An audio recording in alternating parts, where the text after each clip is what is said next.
Assalamu alaikum dear students. This is Dr. Zahid Nazir.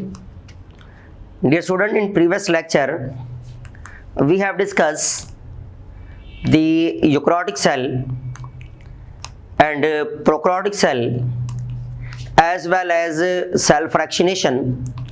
Now we will discuss about the component, or we can say that parts of eukaryotic cell. You know very well, in case of eukaryotic cell there is, यहाँ हम example लेते हैं plant cell की, तो याद रखिएगा in case of plant cell 4 components होते हैं.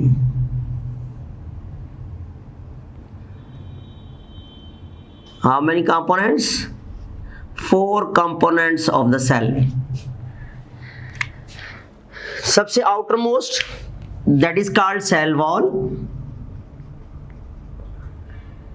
Then inner one that is called plasma membrane, जिसे first living component of the cell कहते हैं. This is cytoplasm and this is nucleus. याद रखिएगा in case of plant cell this is called as vacuole, जिसे हम storage vacuole कहते हैं, जिसके अंदर सेल का सैप मौजूद होता है.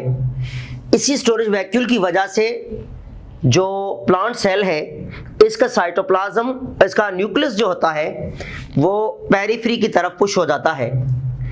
जब हम पार्ट्स की बात करते हैं, और सबसे पहले जो यूकैरियोटिक सेल है जिसकी एग्जांपल तो हमने पीछे पढ़ी बहुत सारी, animal cell, plant cells, fungal cell and protozoan cell, लेकिन यहाँ पर हम एग्जांपल लेते हैं प्लांट सेल की.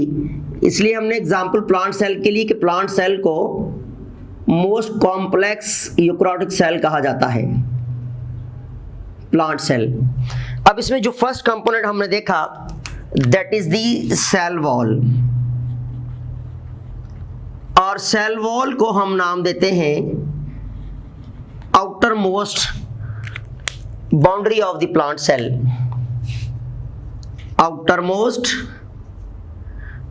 outermost boundary of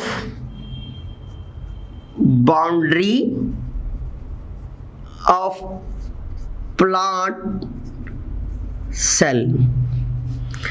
It is a non-living nature. याद रखिएगा नॉन लिविंग नेचर बाउंड्री है प्लांट सेल की. It is also present in algae, fungi and some protozoans.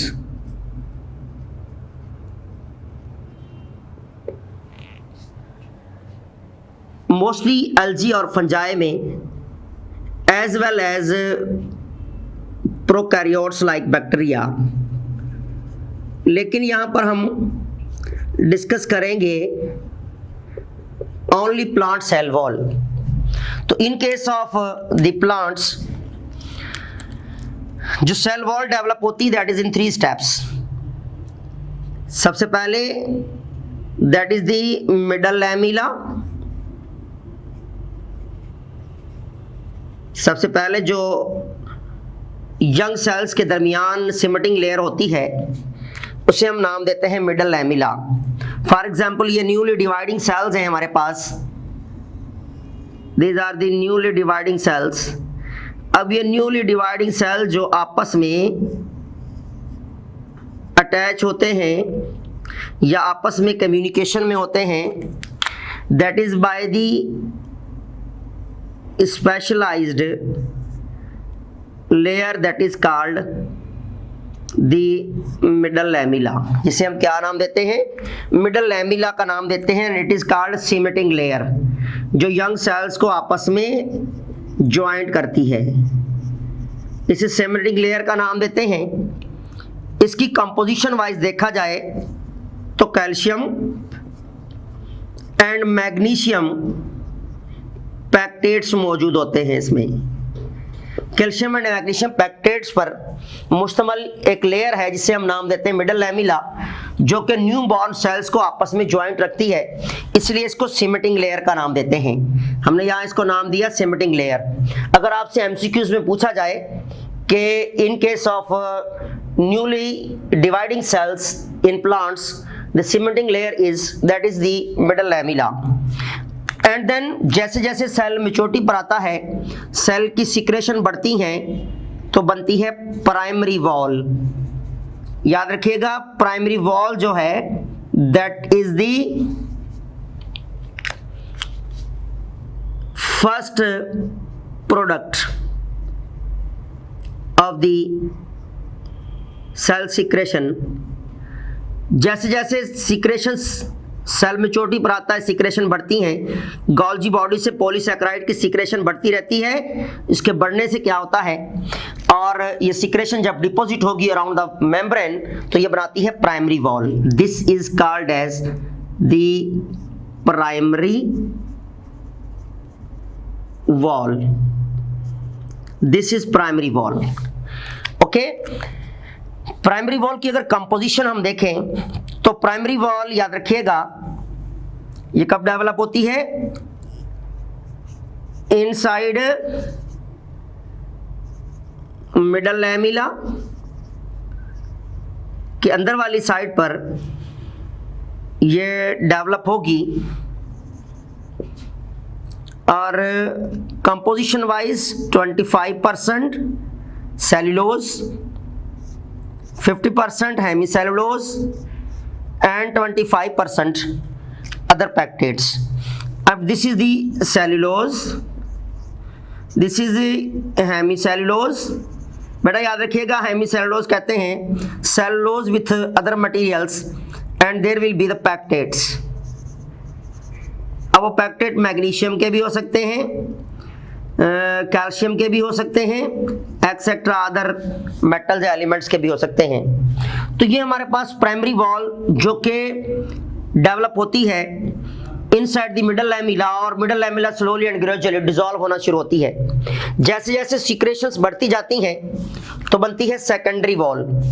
क्या बनती है, this is the secondary wall.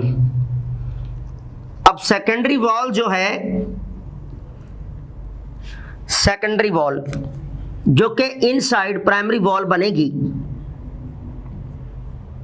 Secondary wall जैसे जैसे deposition बढ़ती रहती है, जैसे जैसे सेलुलोज की सिक्रेशन बढ़ती जाती है तो अदर पैक्टेट्स की सिक्रेशन याद रखिएगा कम होती जाएगी, और ये जो वॉल है that will be called as the secondary wall. Inner side पर क्या बनेगी, सेकेंडरी वॉल बनेगी।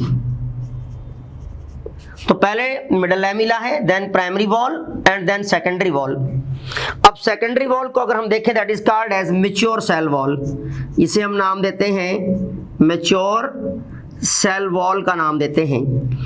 और याद रखिएगा in case of composition wise देखा जाए तो there will be 100% cellulose, nearby 100% cellulose होता है, इसे मैच्योर सेल वॉल का नाम देते हैं। याद रखिएगा डिपोजिशन के साथ साथ कुछ ऐसी जगह मौजूद होती हैं, कुछ ऐसे रीजन मौजूद होते हैं माइक्रोस्कोपिक जहां पर सेल्यूलोज की डिपोजिशन या तो होती नहीं है या बहुत ही कम होती है। उस रीजन को हम नाम देते हैं प्लाज्मोडेस्मेटा का नाम देते हैं। क्या नाम देते हैं, प्लाज्मोडेस्मेटा। ओके, तो प्लाज्मोडेस्मेटा जो है ये सेलुलर कम्युनिकेशन में रोल करते हैं, ये वो पोर्स होते हैं। अब हमने देखा कि 3 स्टेप में डेवलप हुई, middle lamella, then primary wall and then the secondary wall that is with 100% cellulose, जिसे मैच्योर सेल वॉल का नाम हम देते हैं। Then in case of the functions, जब हम बात करते हैं फंक्शंस ऑफ सेल वॉल, तो बेटा याद रखिएगा जब हम फंक्शन ऑफ सेल वॉल की बात करते हैं तो सेल वॉल जो है इसका काम एक तो maintenance of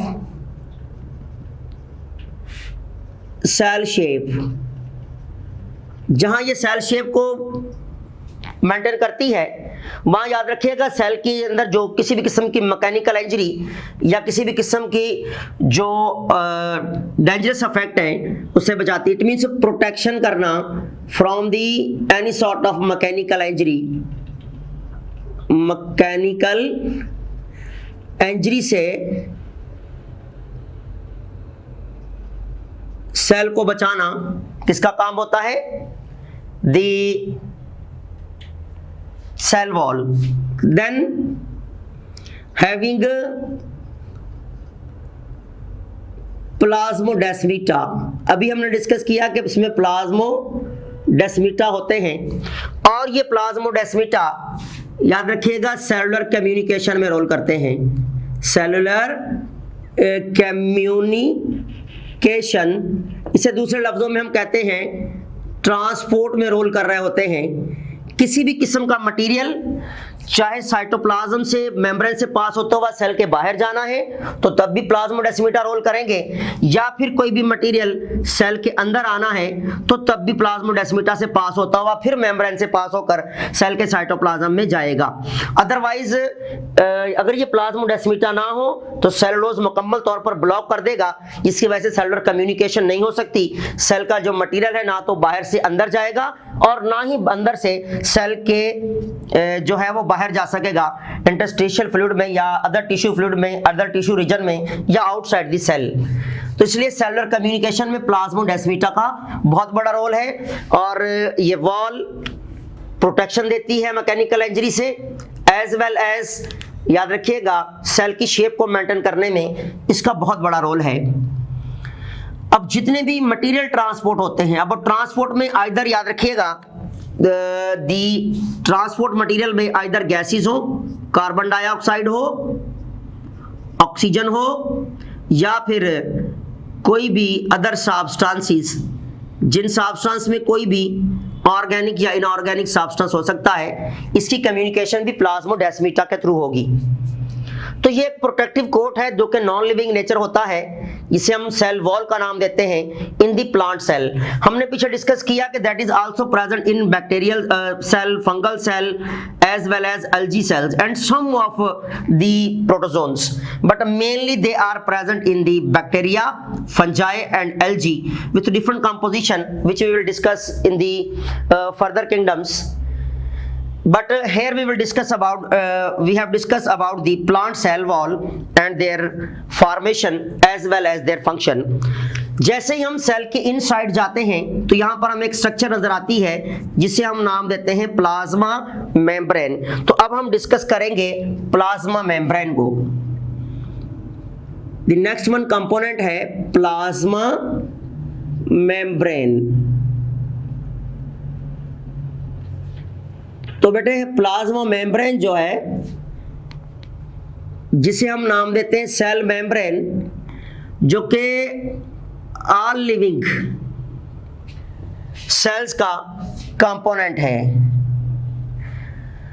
all living cell में आइदर प्लांट सेल है, आइदर एनिमल सेल है, आइदर बैक्टीरियल सेल है, आइदर फंगल सेल है, आइदर एल्जी है, जितने भी टाइप के सेल्स होंगे इनके पास सेल मेम्ब्रेन लाजमी है। It is called as first living component of the cell.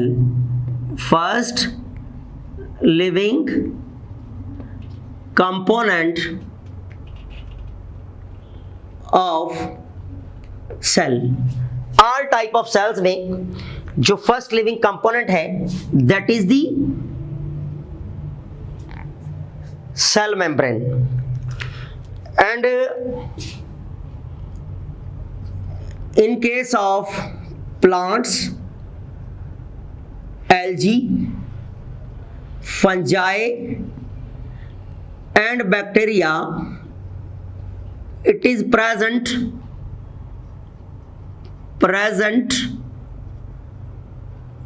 inside the cell wall। याद रखिएगा कहां पर है? Inside the cell wall. लेकिन in case of animals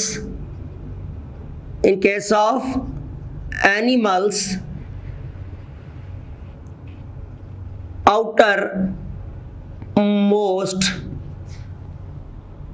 boundary. तो एनिमल में मेम्ब्रेन आउटर मोस्ट बाउंड्री है और और बाकी other all type of cell like bacterial cell, like that the algae cell, fungal cells or bacterial cell, this membrane will be present inside the cell wall. जब हम बात करते हैं composition की तो याद रखिएगा इन केस ऑफ कंपोजिशन अगर देखा जाए तो कंपोजिशन वाइज नियर बाय जो है वो दैट इज 50 to 55% प्रोटीन्स क्या होते हैं, प्रोटीन्स होते हैं। और then up to 35 to 40% nearby lipids मौजूद होते हैं और 1 to 10% तक nearby 1 to 10% that will be carbohydrates. क्या होते हैं, कार्बोहाइड्रेट्स, जिन्हें हम बायोकेमिस्ट्री की लैंग्वेज में कार्ब्स का नाम भी देते हैं। तो ये केमिकल कंपोजिशन है, major chemical composition in case of the cell membrane. जो लिपिड्स होंगे याद रखिएगा दे आर फास्फोलिपिड्स। कौन से लिपिड्स होंगे, फास्फोलिपिड्स होंगे। इसी तरह जब हम इसकी स्ट्रक्चर की बात करते हैं तो स्ट्रक्चर वाइज अगर हम देखें तो जो मेम्ब्रेन की स्ट्रक्चर होती है इसमें लिपिड बायलेयर, याद रखिएगा फास्फोलिपिड बायलेयर होती है, फास्फोलिपिड बायलेयर। और फास्फोलिपिड बायलेयर के अंदर प्रोटीन्स एंड कार्बोहाइड्रेट्स अरेंज होते हैं लाइक दिस। अब इस तरह डबल लेयर होती है फास्फोलिपिड्स की। For example this is phospholipid molecule, this is phospholipid molecule, this is phospholipid molecule, there is phospholipid molecule. ये जो है बायलेयर है किसकी, फास्फोलिपिड्स की। स्ट्रक्चर वाइज देखें तो इस तरह bilayer, this is called as the phospholipid bilayer, phospholipid bilayer है। याद रखिएगा इस लेयर का जो ऊपर वाला रीजन होता है, यहां पर होते हैं फॉस्फेट्स, PO4 जो हमने पीछे पढ़ा था फास्फोलिपिड्स में। जब यहां पर फॉस्फेट मौजूद है तो ये वाला रीजन कहलाता है हेड रीजन और ये रीजन होता है हाइड्रोफिलिक यानी कि वाटर लविंग। यहां पर प्योर कार्बन होते हैं इसलिए, या long chain of fatty acids होती है इसलिए it is called as hydrophobic, water fearing. इसे वाटर लविंग कहते हैं। इस रीजन को हम नाम देंगे वाटर लविंग और water absorbing. This is called as water fearing और we can say that water repelling.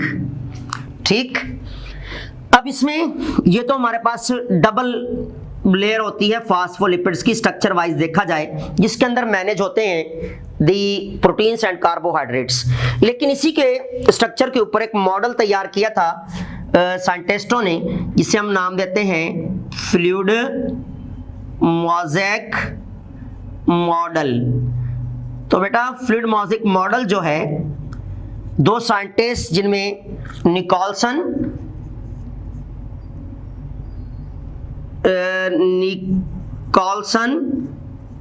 And singer, दो साइंटिस्ट थे जिन्होंने 1972 में क्या किया था, एक स्ट्रक्चर ऑफ प्लाज्मा मेम्ब्रेन पर एक मॉडल तैयार किया था जिसे हम नाम देते हैं fluid mosaic model.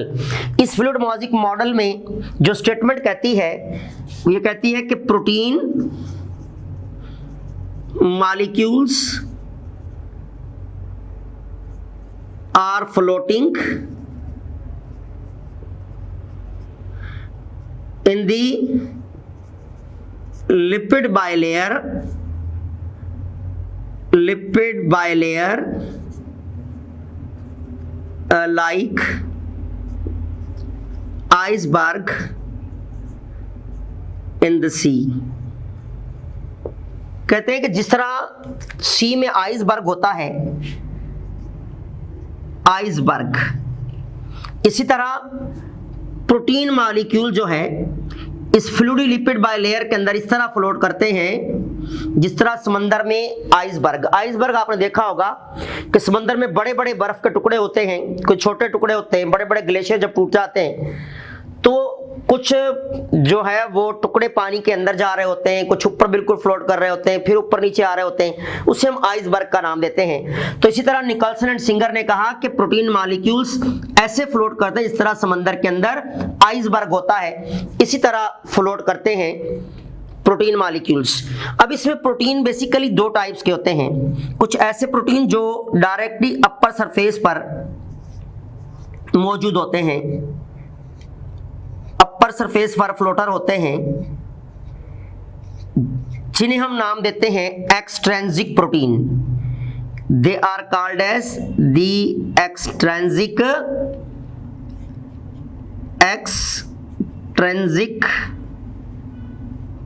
Proteins, okay, जिन्हें हम पेरिफेरल प्रोटीन भी कहते हैं। पेरिफेरल प्रोटीन्स, याद रखिएगा कौन से प्रोटीन है, पेरिफेरल।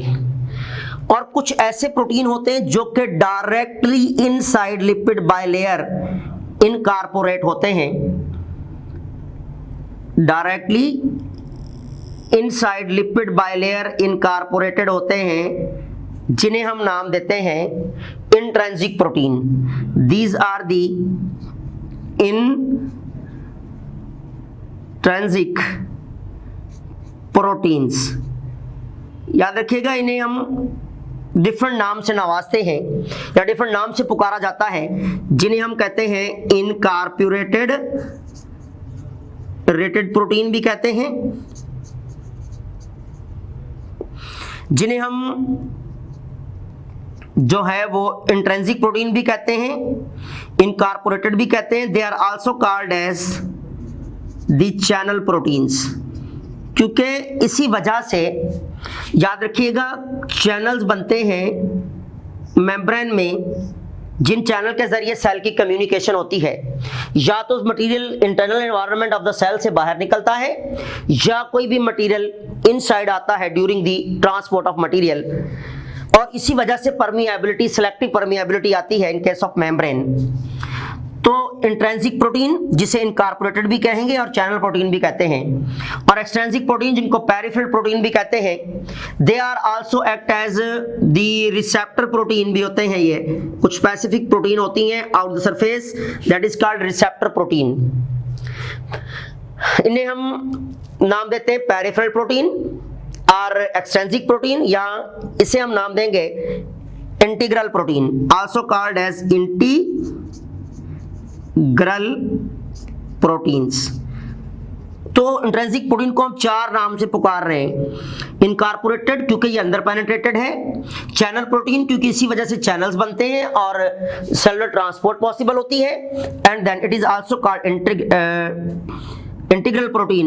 इंट्रिंसिक भी इसलिए कहा जाता है क्योंकि ये इनकॉर्पोरेटेड पेनिट्रेटेड प्रोटीन होती हैं जो कि इनसाइड द लिपिड बाइलेयर, और इसी वजह से ये जो प्रोटीन होती है इंट्रिंसिक प्रोटीन, ये कभी ऊपर फ्लो करती हैं, कभी नीचे फ्लो करती हैं, और ऊपर वाली सरफेस पर फ्लोट होने वाली एक्सट्रिंसिक होती हैं, और एक आइसबर्ग बन रहा होता है। क्या बन रहा होता है? आइसबर्ग बन रहा होता है। अब ये जो हमारे पास एक्सट्रिंसिक प्रोटीन होती हैं, they may be consist of the glucose. जब ये अपने साथ ग्लूकोज को अटैच करती हैं तो इसे हम नाम देते हैं ग्लाइकोप्रोटीन्स।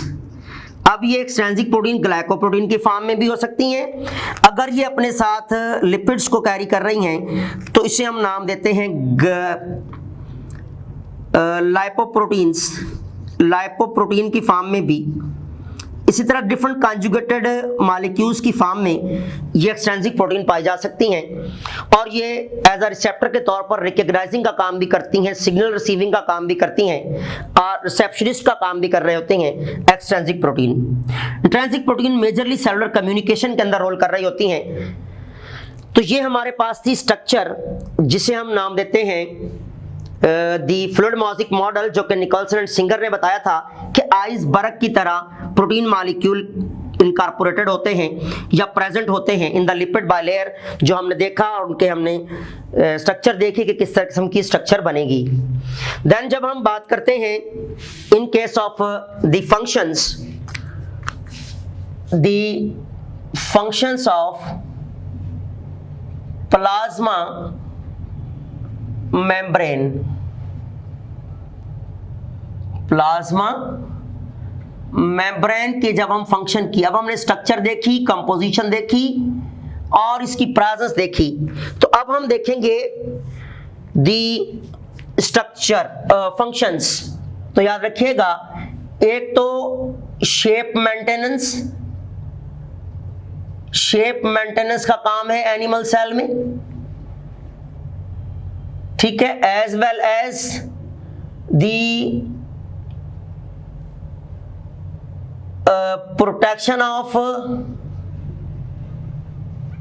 सेल प्रोटोप्लाज्म को प्रोटेक्ट करना, because it is selectively permeable. क्या होती है? सेलेक्टिवली परमिएबल है। जब ये सेलेक्टिवली परमिएबल है तो इट मींस ये सिलेक्टेड मटेरियल को इन एंड आउट अलाउ करेंगी। इसका काम it allow the cellular transport. Cellular transport में बहुत बड़ा रोल है किसका? सेल मेम्ब्रेन का। और याद रखिएगा, जो सेल में ट्रांसपोर्ट होती हैं, जो मटेरियल के इन एंड आउट मूव करने का प्रोसेस होता है सेल के अंदर, that is called transport, means to carry materials. अब ये ट्रांसपोर्ट दो टाइप्स की होती हैं बेसिकली। या तो ये ट्रांसपोर्ट, अब हम क्या देख रहे हैं? अब हम देख रहे हैं टाइप्स ऑफ ट्रांसपोर्ट।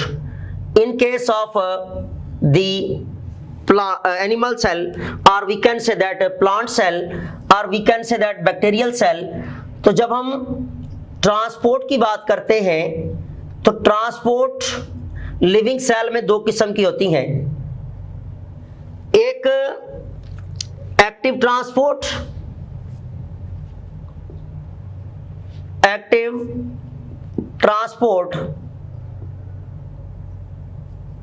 और दूसरा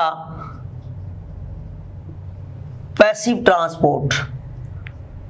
तो दो किस्म की ट्रांसपोर्ट्स होती हैं, एक एक्टिव और दूसरा पैसिव। जब हम बात करते हैं एक्टिव ट्रांसपोर्ट की,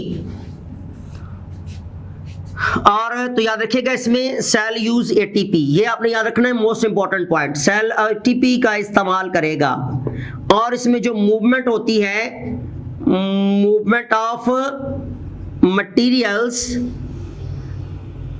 that is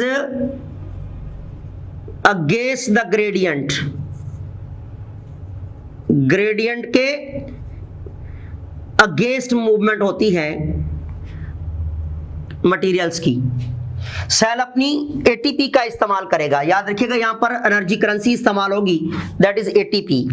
इसी के कंपैरिजन में अगर हम देखें पैसिव ट्रांसपोर्ट, तो पैसिव ट्रांसपोर्ट में no need of ATP, no need of ATP, cell को अपनी एटीपी इस्तेमाल नहीं करनी पड़ती। दूसरा याद रखिएगा कि अगर हम इसकी टाइप्स देखें, इसमें सेल को एटीपी इस्तेमाल नहीं करनी पड़ रही, without use of energy currency transport हो रही है। अगर हम इसकी टाइप्स देखें तो हमारे पास डिफ्यूजन एंड ओस्मोसिस दो टाइप होती हैं पैसिव ट्रांसपोर्ट की। एक्टिव ट्रांसपोर्ट की अगर हम एग्जांपल देखें तो हमारे पास एंडोसाइटोसिस,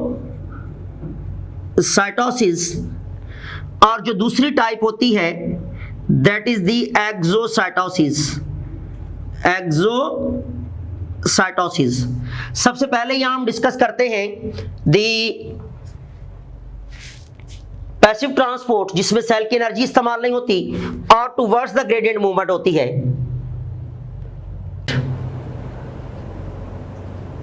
टुवर्ड्स ग्रेडियंट। अब इसमें डिफ्यूजन, याद रखिएगा, movement of molecule from the region of higher concentration to lower one through the permeable membrane, through the semi permeable membrane. अब हायर कंसंट्रेशन से लोअर की तरफ, फॉर एग्जांपल यहां पर ऑक्सीजन कंसंट्रेशन बाहर की तरफ ज्यादा है मेम्ब्रेन से और अंदर की तरफ ऑक्सीजन कंसंट्रेशन कम है, तो oxygen molecule via through the channels or via through the pores of membrane will be enter inside the cell, जहां पर ऑक्सीजन कंसंट्रेशन बहुत कम है। इस प्रोसेस को हम क्या नाम देते हैं? डिफ्यूजन का नाम देते हैं। जब मटेरियल हायर कंसंट्रेशन से कहां जाएंगे? टू लोअर कंसंट्रेशन की तरफ। तो हायर कंसंट्रेशन से लोअर कंसंट्रेशन की तरफ जो मूवमेंट है मटेरियल्स की, मॉलिक्यूल्स की, that is called as diffusion. जिस तरह आपने देखा होगा अक्सर औकात कि आप जब कभी परफ्यूम का इस्तेमाल करते हैं, आप रूम के कोने में जो है वो बफ कर रहे होते हैं, एक रूम के कोने में खड़े होकर बफ करते हैं और बोतल में हायर कंसंट्रेशन होती है परफ्यूम की, इसलिए थोड़ी देर बाद पूरे का पूरा जो रूम है आपका वो खुशबूदार हो जाता है। क्यों? क्योंकि हायर कंसंट्रेशन से लोअर कंसंट्रेशन की तरफ वाटर ने जो मॉलिक्यूल्स थे, वोलेटाइल मॉलिक्यूल्स थे परफ्यूम के, उन्होंने मूव किया, जिसकी वजह से जो फ्रेग्रेंस है वो पूरे रूम में क्या हो जाएगी? डिस्पर्स हो जाती है। इसी तरह अगर कभी आप किचन का वॉल सुई गैस वाला खुला छोड़ दें तो थोड़ी देर बाद पूरे घर में आपको मीथेन गैस की स्मेल आना शुरू हो जाएगी। रीजन क्या था कि पाइपलाइन में हायर कंसंट्रेशन थी, आपने थोड़ा सा रास्ता दिया तो हायर कंसंट्रेशन से आपके किचन या आपके घर में कंसंट्रेशन बहुत लो थी, लोअर कंसंट्रेशन की तरफ मॉलिक्यूल ने मूव करना शुरू किया। उस प्रोसेस को हम डिफ्यूजन का नाम देते हैं। तो याद रखिएगा, जब मटीरियल्स हायर कंसंट्रेशन से लोअर जाते हैं that is called the diffusion. इसी तरह जब हम बात करते हैं ओस्मोसिस की, तो याद रखिएगा, जब वाटर एंड आयंस या मटेरियल्स, जब movement of water and ions, these are the water molecule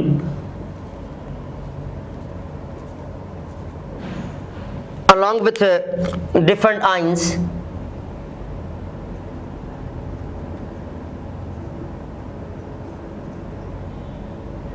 different ions मौजूद हैं। जब water and ions from the region of higher concentration to lower concentration through the permeable membranes through the pass of membrane, इसमें भी क्या होगा? Higher concentration to lower concentration, लेकिन movement किसकी हो रही है? वाटर एंड आयंस की। जब मूवमेंट होगी हायर कंसंट्रेशन से लोअर की तरफ, तो उस प्रोसेस को हम नाम देते हैं ओस्मोसिस। क्या नाम देंगे? ओस्मोसिस का नाम देंगे। यहां पर वाटर एंड आयंस की मूवमेंट है, यहां पर generally either gaseous molecules other materials जब मूव करते हैं that is called as diffusion. अब इसमें टुवर्ड्स द ग्रेडियंट काम हो रहा है, नो यूज ऑफ एटीपी। यहां पर क्या नहीं हुआ? सेल ने किसी भी किस्म की एटीपी का इस्तेमाल नहीं किया है। No use of ATP, no use of ATP, इसलिए इसको हम नाम देते हैं पैसिव ट्रांसपोर्ट। लेकिन जब एक्टिव ट्रांसपोर्ट की बात करते हैं और अगेंस्ट द ग्रेडियंट जाना है मटेरियल ने, तो याद रखिएगा सेल अपनी एटीपी का इस्तेमाल करेगा। और इसमें दो टाइप है एंडोसाइटोसिस, इसमें क्या होता है? Material moves inside the cell, material moves inside the cell, जिसकी दो टाइप्स हैं बेसिकली। एक है फैगो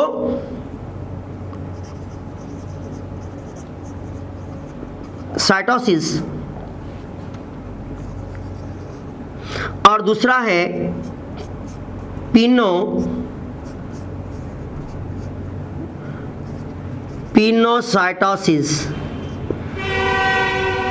बेटा याद रखिएगा, फैगस कहते हैं to eat, it is means to eat, खाना। टू ईट मीन्स जब सॉलिड पार्टिकल्स मूव्स इन।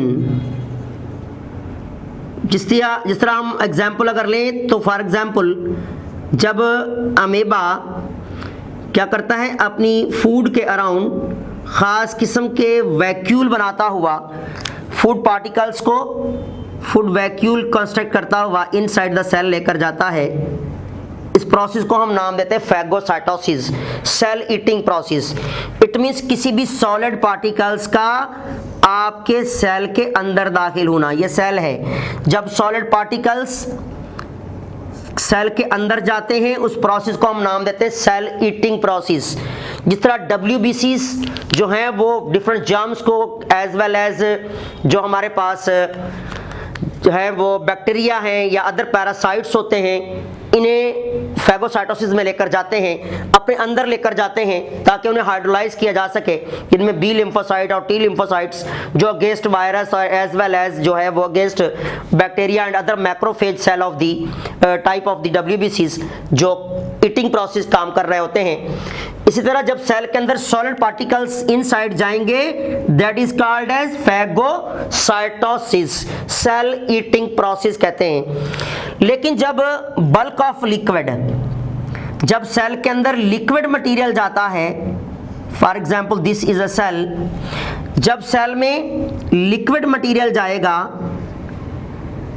कोई भी फ्लूइड, तो उस प्रोसेस को हम नाम देते हैं पिनोसाइटोसिस, जिसे हम सेल ड्रिंकिंग प्रोसेस भी कहते हैं। इसे हम क्या नाम देंगे, सेल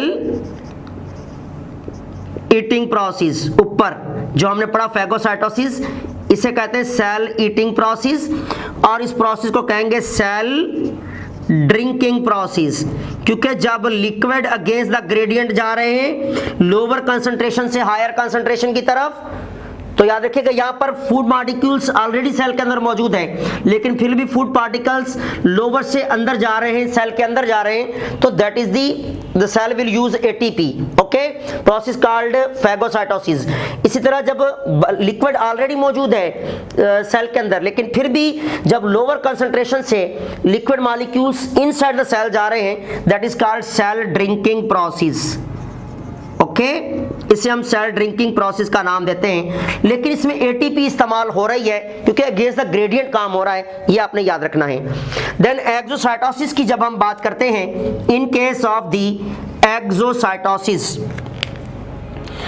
एक्सोसाइटोसिस में याद रखिएगा, in case of exocytosis the movement of material outside the cell, क्या लिखेंगे हम, movement of material outside the cell. याद रखिएगा क्यों outside the cell, by membrane fusion. Why does, जब सेल में मेम्ब्रेन फ्यूजन का प्रोसेस होता है, तो जब मटेरियल किसी भी सेल से ड्यू टू मेम्ब्रेन फ्यूजन की वजह से, कोई भी सेल जब मेम्ब्रेन फ्यूजन में जाता है और उसका मटेरियल अगर सेल से निकलकर सेल स्पेसिस में या टिश्यू फ्लूइड में आना शुरू हो जाए, तो उस प्रोसेस को हम नाम देते हैं क्योंकि interstitial fluid already between cells already fluid बहुत ज़्यादा है, तो सेल के अंदर से जब मटेरियल बाहर निकलेगा उस प्रोसेस को हम नाम देते हैं दी एक्सोसाइटोसिस। और इसमें सेल पुश कर रहा होता है मटेरियल को बाहर, क्योंकि मेम्ब्रेन फ्यूजन की वजह से जब प्रेशर से निकलेगा मटेरियल बाहर, पुश निकलेगा, सेल की एनर्जी जो है वो इस्तेमाल होगी और सेल जो है सेल के अंदर के एनवायरनमेंट से मटेरियल सेल को छोड़ देगा। तो ये प्रोसेस कहलाता है एक्सोसाइटोसिस, जिसमें भी एनर्जी इस्तेमाल होगी क्योंकि अगेंस्ट द ग्रेडिएंट काम हो रहा है। यहाँ लोअर कंसंट्रेशन से हायर की तरफ, जहाँ फ्लूइड ऑलरेडी पड़ा हुआ है ज़्यादा, उस तरफ जब फ्लूइड मूव कर रहा है और उसे पुश किया जा रहा है, पीछे सेल पुश कर रहा है बाय यूजिंग एटीपी, तो याद रखिएगा इस प्रोसेस को भी हम क्या नाम दे रहे हैं, दी एक्टिव ट्रांसपोर्ट का नाम देंगे। और it is also the type of active transport. किसके टाइप है? एक्टिव ट्रांसपोर्ट की। और ये हमने पढ़ी पैसिव ट्रांसपोर्ट। अब ये दो टाइप्स की ट्रांसपोर्ट हैं जो कि सेल के अंदर होती हैं, और that is made possible by the cell membrane due to selective permeability. याद रखिएगा सिलेक्टिवली परमिएबल है। अब सेलुलर ट्रांसपोर्ट में तो इसका रोल है, as well as the check point. ये सेल का याद रखिएगा चेक पॉइंट भी है। It is also called as the check point. इसे चेक पॉइंट इसलिए कहते हैं कि यहां पर मौजूद होते हैं रिसेप्टर्स। यहां पर रिसेप्टर खास किस्म की प्रोटीन होती हैं जो कि रिकग्नाइजिंग का काम करती हैं मटेरियल के, और मटेरियल को अगर अलाउ इनसाइड करना होता है तो अलाउ करेंगी, अगर फेयरली रिजेक्ट करना होता है तो उसे रिजेक्ट कर देंगी। इसलिए सेल की यहाँ पर चेक पोस्ट भी कहलाती है या चेक पॉइंट भी कहते हैं, या यहाँ पर सेल की रिकग्नाइजिंग स्टेशन भी है, या डिफरेंट मटेरियल्स को रिकग्नाइज करने का स्टेशन भी कहलाता है। कौन? The plasma membrane. This is a brief about the plasma membrane. Now we will discuss few MCQs regarding this. This lecture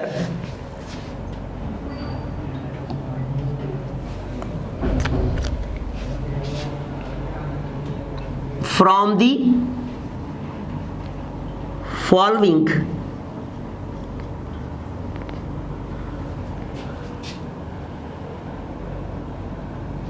a type of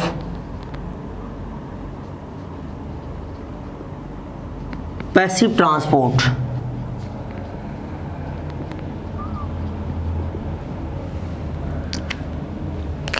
Option A, the phagocytosis.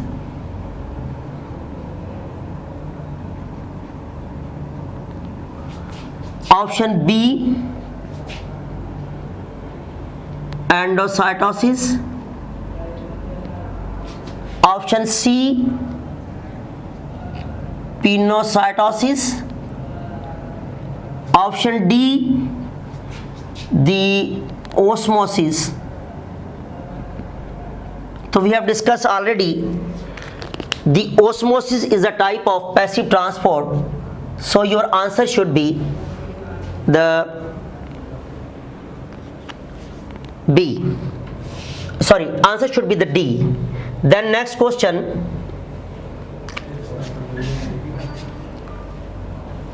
in the plasma membrane,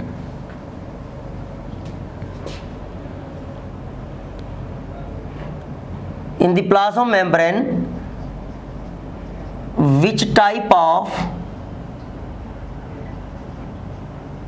protein molecules are act as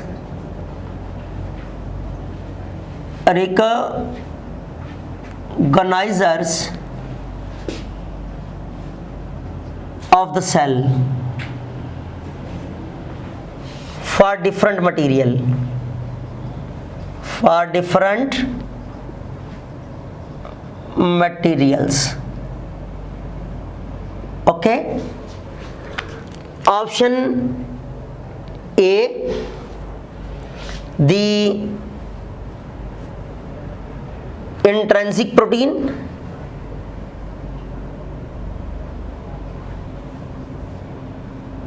Option B,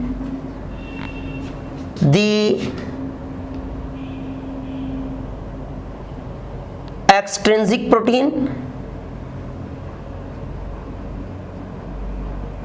Option C, the peripheral protein. Option D, both A, B. sorry, both BC and option E, the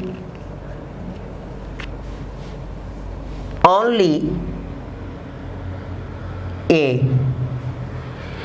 We have discussed in the membrane model the extrinsic and peripheral proteins also having specific type of protein that act as recognizers, or we can say that receptors. So your answer should be the D. Then the question next is the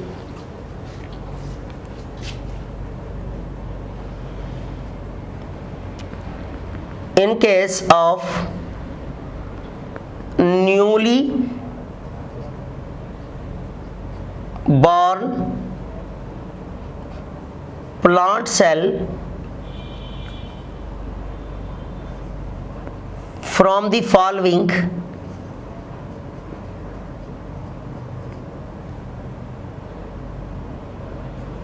which is act as cementing layer, act as cementing layer. The option A, primary wall, option B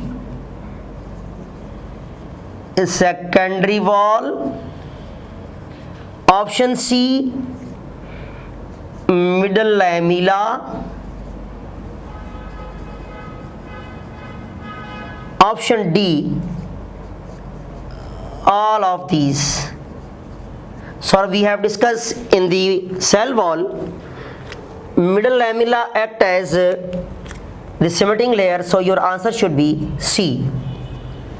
Then the next question is the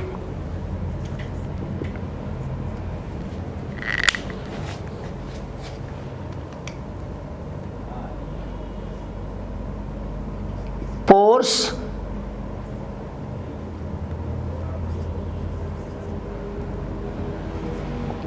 present in the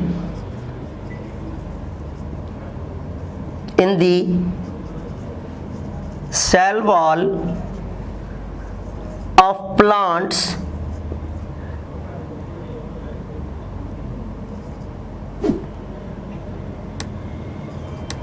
which play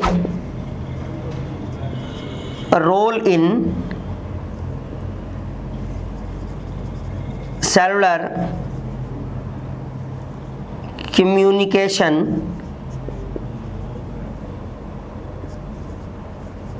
termed as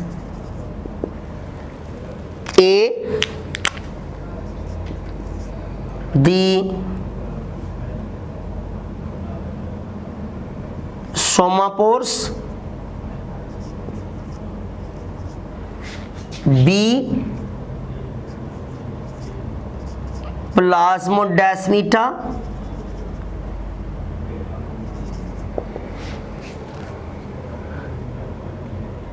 C, protoplasmic pores,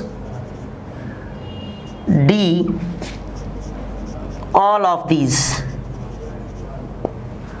तो बेटा याद रखिएगा, we have discussed in the function of cell wall the plasmodesmata are the pores, और ये pores कहाँ बनते हैं? जहाँ डिपोजिशन बिल्कुल कम हो जाती है किसकी?